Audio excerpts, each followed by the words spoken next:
മുൻപൊരു മന്ത്രി പറഞ്ഞ viral dialogue അത് തന്നെയാണ് ഇപ്പോൾ എയറിലായിരിക്കുന്നത്. മറ്റാരുമല്ല, മന്ത്രി വി എൻ വാസവൻ നടത്തിയൊരു പരാമർശം. അതിൽ മന്ത്രിയെ പരിഹസിച്ചുകൊണ്ട് കോൺഗ്രസ് നേതാവ് തിരുവഞ്ചൂർ രാധാകൃഷ്ണൻ രംഗത്ത് വന്നത്. അതുപോലെ ഇനി നടക്കാനിരിക്കുന്ന നവകേരള സദസ്സിനിടയിൽ മുഖ്യമന്ത്രിക്കും മന്ത്രിമാർക്കുമെതിരെയുള്ള ഒരു ബോംബ് ഭീഷണിയുമാണ് ഇപ്പോൾ നിലനിൽക്കുന്നത്. മുഖ്യമന്ത്രി പിണറായി വിജയൻ എന്ന് പറയുന്നത് ദൈവം കേരളത്തിന് നൽകിയ വരദാനമാണെന്നായിരുന്നു വി എൻ വാസവൻ മുൻപ് പറഞ്ഞത്. അതിലാണ് തിരുവഞ്ചൂരിൻ്റെ അങ്ങേയറ്റം പരാമർശം, പരിഹാസം നിറഞ്ഞിരിക്കുന്നത്. ഈ പരാമർശത്തെക്കുറിച്ച് അദ്ദേഹത്തോട് അടുപ്പം വെച്ച് നേരിൽ കാണുമ്പോൾ ചോദിക്കണമെന്ന് താൻ അന്നേ വിചാരിച്ചതാണെന്നും തിരുവഞ്ചൂർ വ്യക്തമാക്കി. മുഖ്യമന്ത്രി ദശാവതാരത്തിൽ ഒന്നാണെന്നാണ് പറഞ്ഞത്. മത്സ്യകൂർമ്മ വരാഹസ്യം എന്നൊക്കെയാണല്ലോ, അതിൽ ഏതിനത്തിൽപ്പെട്ടതാണ് ഇത് എന്നുള്ള കാര്യം അറിയില്ല എന്നാണ് തിരുവഞ്ചൂർ പരിഹാസ രൂപേണ പറഞ്ഞിരിക്കുന്നത്. മുഖ്യമന്ത്രി പിണറായി വിജയൻ ദൈവം കേരളത്തിന് നൽകിയ വരദാനമാണെന്നും കാലം കാത്തുവെച്ച കർമ്മയോഗിയാണെന്നും ഒക്കെ ആയിരുന്നു വർക്കലയിൽ നവകേരള സദസ്സിനിടയിൽ വി എൻ വാസവൻ പുകഴ്ത്തി പറഞ്ഞത്.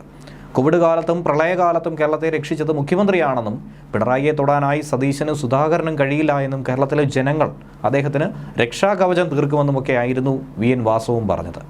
അങ്ങനെ വലിയ വാക്കുകളിൽ മുഖ്യമന്ത്രിയെ പ്രശംസിച്ച വി എൻ വാസവൻ അധിക വകുപ്പ് കൂടി ഇപ്പോൾ ലഭിച്ചിട്ടുണ്ട്.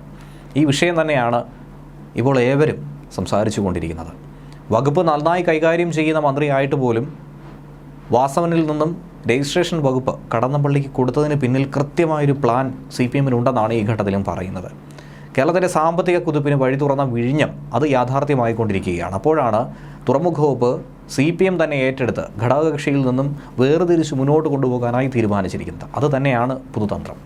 INLന്റെ മന്ത്രിയായിരുന്ന അഹമ്മദ് ദേവർകോവിലിനായിരുന്നു തുറമുഖ വകുപ്പ് ഉണ്ടായിരുന്നത്. അദ്ദേഹത്തിന് പകരമായി എത്തിയ കോൺഗ്രസിലെ നേതാവ് രാമചന്ദ്രൻ കടന്നപ്പള്ളിക്കാണ് അത് സാധാരണഗതിയിൽ കിട്ടേണ്ടത്.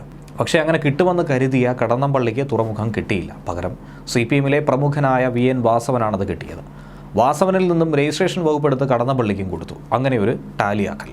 ഒന്നാം പിണറായി സർക്കാരിൽ കടന്നപ്പള്ളിക്കായിരുന്നു തുറമുഖ വകുപ്പ്. എന്തുകൊണ്ടും നേരത്തെ ഭരിച്ച് അനുഭവ സമ്പത്തുണ്ട്, എന്നിട്ട് പോലും അദ്ദേഹത്തിന് കൊടുത്തില്ല. കാരണം മുഖ്യമന്ത്രി പിണറായി വിജയൻ്റെ വിശ്വസ്തനും CPM സംസ്ഥാന സെക്രട്ടേറിയറ്റ് അംഗം കൂടിയാണ് വി എൻ വാസവൻ. എക്സൈസ് സഹകരണ മന്ത്രിയായി മികച്ച പ്രകടനം അദ്ദേഹം കാഴ്ചവെക്കുന്നു എന്നാണ് നിലവിലെ കോലാഹലങ്ങളൊക്കെ കണ്ടിട്ടും CPM തന്നെ പറയുന്നത്.